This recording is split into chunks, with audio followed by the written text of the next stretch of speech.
Today, 50 years ago, something really important happened in South Africa. And it's made me think about something I want to share with you around the importance of chronic fatigue and burnout and the link to safety. So many people think that when they're exhausted, what's going to help is rest. And yes, rest can help, so can supplements and hormone treatments. But unless you address this one foundational aspect, it's like pouring water into a leaky bucket. You're treating the symptoms without stopping them from happening again. And what I'm talking about is the capacity to feel safe in your own body. Because when there is a signal of safety in your body, and your nervous system can be in parasympathetic state, which is where repair happens. Also, if you are chronically in fight and flight or freeze, there are many things that switch on or turn off. That if that happens chronically, it's going to lead to health imbalance, often chronic fatigue and burnout. And so, trying to get the sun off my face. There's different layers to not feeling safe in your body. What's common to all of them is that it doesn't feel safe to be your authentic self. And what is often present is not feeling like you belong. So on a very basic level, this can be just feeling like your emotional expression and your needs and your opinions are not allowed, that they're not safe, can lead to people pulling away, withdrawing, even punishing or criticizing. This is where I speak about the good girl archetype, for instance, in some of my previous reels, and how we don't feel worthy if we don't fit that archetype. The second layer is more overt. It's not feeling safe in your body due to abuse in your environment, emotional, physical, sexual, even neglect can also be a part of this. And you can literally feel like you're on eggshells all the time. Constant state of hypervigilance, never really in that state of rest where repair can happen. Then there's a third layer that I haven't spoken about enough.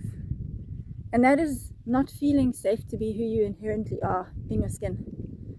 That means that your sexual preferences, your gender orientation, your religious leanings, your cultural background, and of course the color of your skin.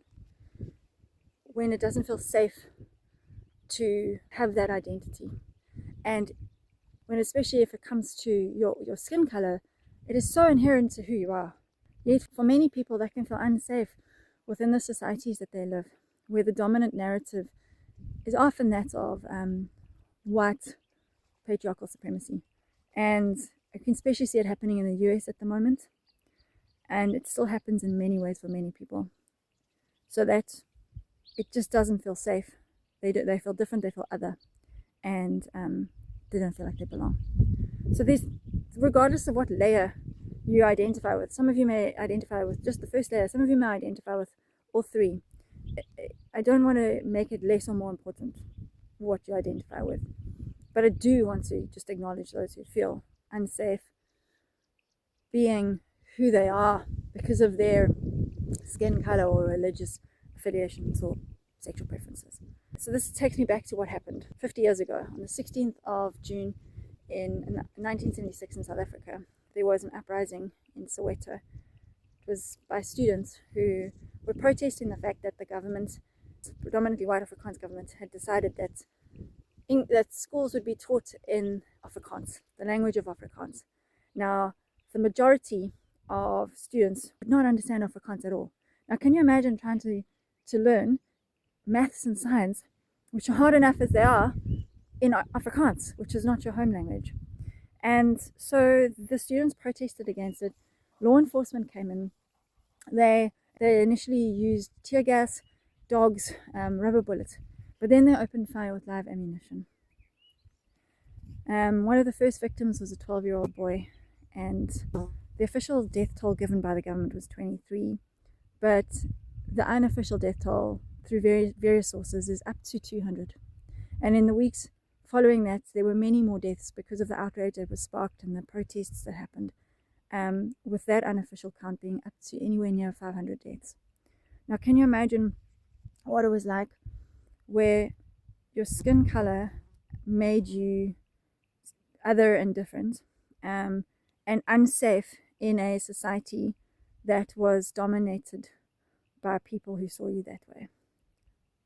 it's just, yeah, the amount of nervous system dysregulation that must have been present in that experience. And that's still happening for many people today. It's still happening, even if it's a lot more subtle. And it's definitely happening in places like the United States, for instance, where people just do not feel safe to be who they are. And that's going to result in chronic dysregulation and hypervigilance and ultimately health issues. So I wanted to acknowledge all people who feel unsafe in that way. I think it's very, very important. This may be very triggering. For those of you who do feel that way, it might be activating. For those of you like me who are white, this may be triggering. You might feel defensive. You might feel guilt. I often have felt many of those things. These are all signs of nervous system dysregulation. And so I want to help all of you, please, to just recognize that in yourselves today, because many of us don't even recognize our own nervous system dysregulation, and then we can't do anything about it. So I want you to notice what's happening in your body, and what you can look for is, you may feel angry. You may feel angry with me. You may feel angry in general. There may be pushing up of emotion in your body. There may be a wired feeling, like you're just buzzing. You might feel like you want to fight. You're feeling defensive. You might feel like you just want to turn this off and leave. That's a kind of flight response. You might want to shut down. You might feel more exhausted. You might just not be very present, not focusing very well. These are all signs of nervous system dysregulation or nervous system response. And when we recognize this in ourselves, it's an opportunity to realize that we don't feel safe and to then do something about it. And so what I'd want to do with you today is to do an exercise to help you be in your body and to regulate what you're feeling, whether this has activated you through traumatizing you or triggering feelings of defensiveness, guilt, whatever might be coming up for you. I'd like you please to take a deep breath into your belly. Feel it expand like a balloon. Hold, take another little breath. Sip. And then breathe out with a relaxed jaw and fully release all the air in your lungs.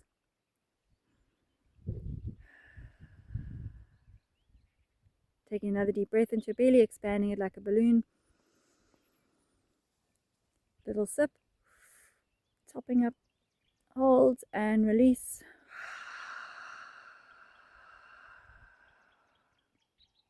One more, breathing into your belly. Expanding it like a balloon. Taking a little sip, topping up the air. Okay, breathing out. And now notice how you feel. Do you feel a little bit softer, a little bit more at ease? Do you feel a little bit more connected? In doing this practice, you're not only connecting with your body, which signals safety to your body, but then you are also helping the body to feel safe through the physiological process of what you're doing. We can't breathe like this if we're not safe. It's like the feedback loop where you're saying, okay, hold on, if I can breathe like this, then there's nothing to be scared of. I am safe. So please let me know how you found this. Let me know how this video touched you. I'm so open to feedback and questions, comments, and reach out if you need some support. Just holding space for all those who feel unsafe in some way, and especially just thinking of all those who were impacted 50 years ago and all those who continue to be impacted in the same way today.